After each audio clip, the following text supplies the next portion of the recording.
Dear students, yesterday we have studied about different modes of nutrition. Today we will continue with the nutrition in plants. So the foremost process which is responsible for nutrition in plants is photosynthesis. So what happens in photosynthesis? In this process, plants prepare their own food.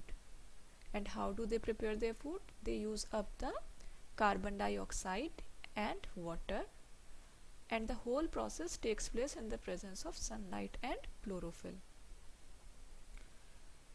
The food which is prepared is carbohydrate, glucose, starch, you can say, which is stored in the form of starch in the plants, and oxygen is released in this entire process. We all have studied the process of photosynthesis in earlier classes also. So now, what is the equation of photosynthesis? It is very important equation, you all should learn it up. It involves 6 carbon dioxide plus 12 molecules of water.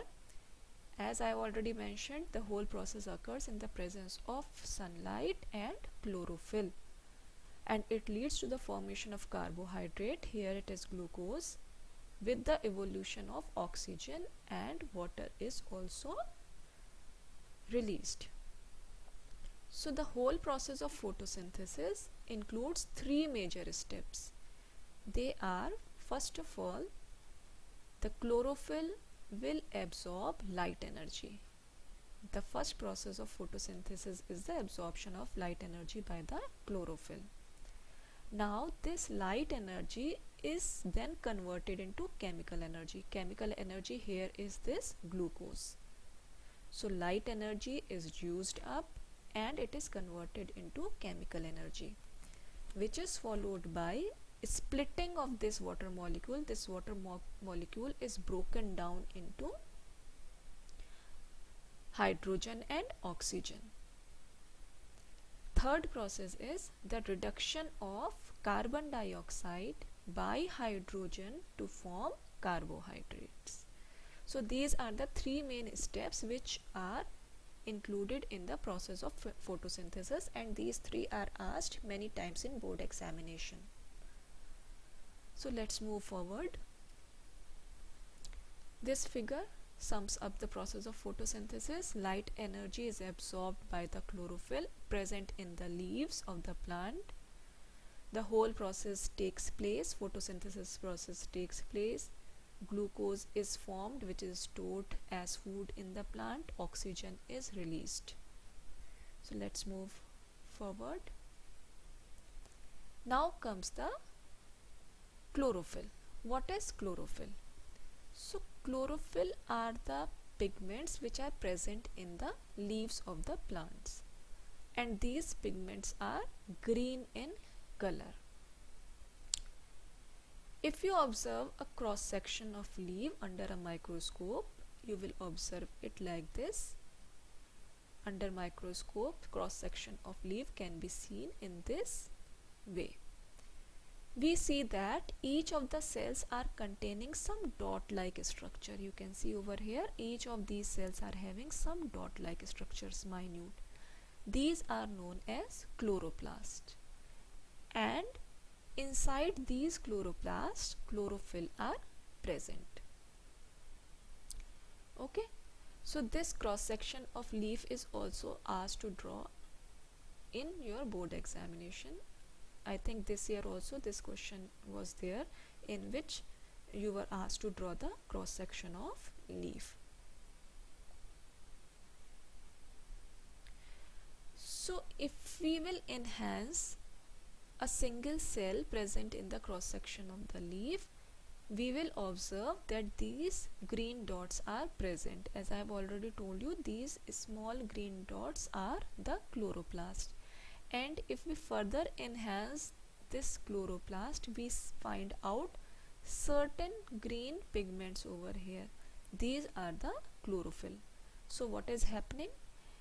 In the cross section of the leaf, there are many cells which are present. These cells are containing dot-like structures which are known as chloroplast, which in turn contain the pigment chlorophyll. Okay, and in this cross section of leaf you can also see there is upper epidermis and lower epidermis, and in between the upper epidermis and lower epidermis there is a section which is known as mesophyll.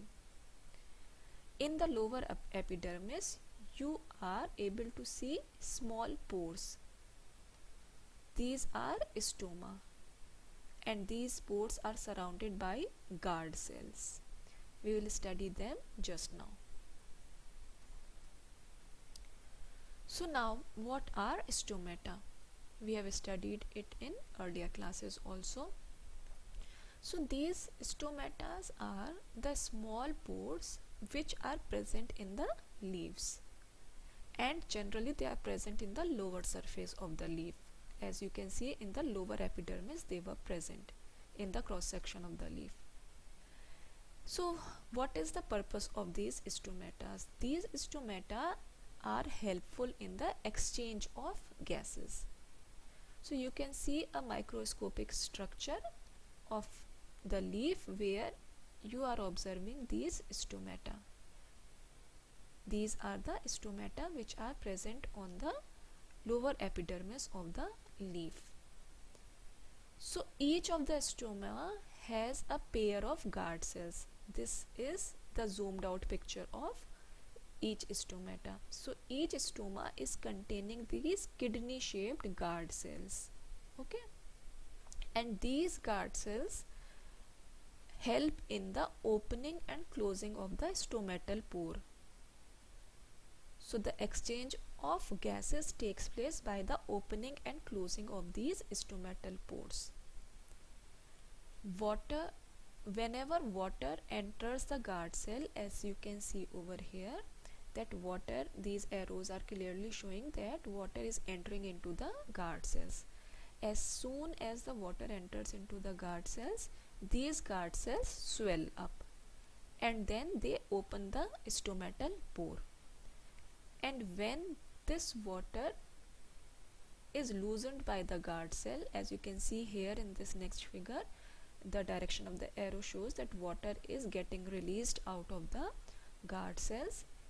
These guard cells again shrink, and due to the shrinking the stomatal pore closes. So what is happening over here? Water diffuses into the guard cells, which leads them to open, and on hot and dry days the guard cells have less water, and at that time they relax and the stomatal pore closes down. So students, today we are going to stop here. Tomorrow we will continue with the activities which are present in NCERT, and they include the factors which are responsible for the process of photosynthesis to take place. These activities include how chlorophyll, how sunlight, and how carbon dioxide causes photosynthesis, how they are responsible for the process of photosynthesis. So we are going to discuss them in detail in next lecture. So I will stop here for today. Thank you very much.